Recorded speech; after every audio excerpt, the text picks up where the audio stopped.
প্রথম সংস্কার শুরু করেন শহীদ প্রেসিডেন্ট জিয়া রহমান। তিনি বহুদলীয় গণতন্ত্র প্রবর্তন করেন একদলীয় শাসন ব্যবস্থা থেকে। তিনি সেদিন একটা বদ্ধ অর্থনীতিকে, যে অর্থনীতি বন্ধ হয়ে গিয়েছিল ভ্রান্ত সমাজতান্ত্রিক ধারণা থেকে, তিনি সেটাকে মুক্ত বাজার অর্থনীতি নিয়ে আসেন, মিশ্র অর্থনীতিতে নিয়ে আসেন। আজকের যে বাংলাদেশে আমরা দেখছি আগের চাইতে উন্নত বাংলাদেশ, যে বাংলাদেশে আমরা দেখছি যে আমাদের বোনেরা মায়েরা তারা কাজ করছেন কারখানাতে, আমাদের রপ্তানি হচ্ছে, আমাদের ভাইয়েরা সেই বাংলাদেশের সূচনা করেছিলেন শহীদ প্রেসিডেন্ট জিয়া রহমান।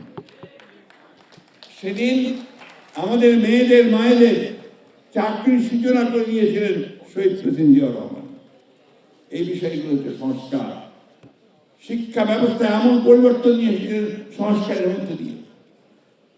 তিনি শিল্পে পরিবর্তন নিয়ে এসেছিলেন সংস্কারের মধ্যে দিয়ে। কৃষিতে দ্বিগুণ উৎপাদন করেছিলেন সংস্কারের মধ্যে দিয়ে। আমি এই কথাগুলো বলছি যে আজকে অনেকে অনেক কথা বলে, যে কথাগুলো বলবো দয়া করে পেছন দিকে তাকান। এই দেশে নতুন কোনো কিছু, পরিবর্তন কোনো কিছু, সংস্কার করে মানুষের অবস্থার পরিবর্তন যা কিছু করার সবই বিএনপিকে দিয়ে শুরু হয়েছে, সেই প্রেসিডেন্ট জিয়া রহমানকে দিয়ে শুরু হয়েছে। অ্যান্টিব্যাকটেরিয়াল অ্যাডিটিভ যুক্ত সেরা ওয়াটার ট্যাঙ্ক বিশুদ্ধ পানিতে ব্যাকটেরিয়া জন্মাতে দেয় না।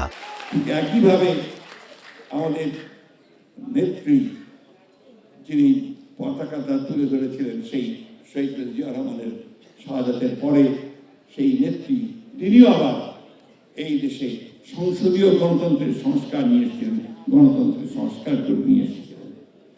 তিনি মহিলাদের শিক্ষার ব্যবস্থার সংস্কার করেছিলেন।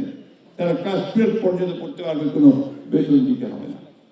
এমনকি মেয়েদেরকে যেন প্রাইমারি স্কুলে পাঠানো হয়, সেই জন্য তাদের জন্য আলাদা ভাতার ব্যবস্থা করেছিলেন। আপনাদের অনেকের মনে থাকার কথা, আমি জানি না মনে আছে কিনা, ফুড ফর এডুকেশন, শিক্ষার বিনিময়ে খাদ্য কর্মসূচি চালু করেছিলেন আমাদের দেশের খালেদা জিয়া। আজকে এই জিনিসগুলো আমাদেরকে কিন্তু বারবার মনে করতে, মনে করিয়ে দিতে হবে। আমাদের কষ্ট হয় যখন কিছুক্ষণ আগে খান ভাই যেটা বললেন যে পদগুণে, কি যেন খান ভাই, পদগুণে বুদ্ধিমান আর পতাকা গুণে শক্তিবান।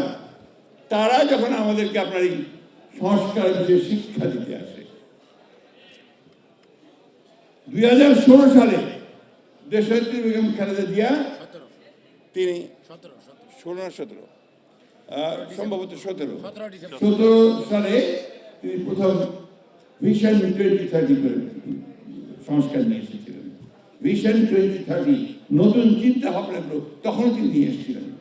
রেইনবো নেশন, দ্বিকক্ষ বিশিষ্ট পার্লামেন্ট, তখনই তিনি সামনের দিকে কথা প্রস্তাব নিয়ে এসেছিলেন সামনে। এই বিষয়গুলো আমাদেরকে মনে করতে হবে।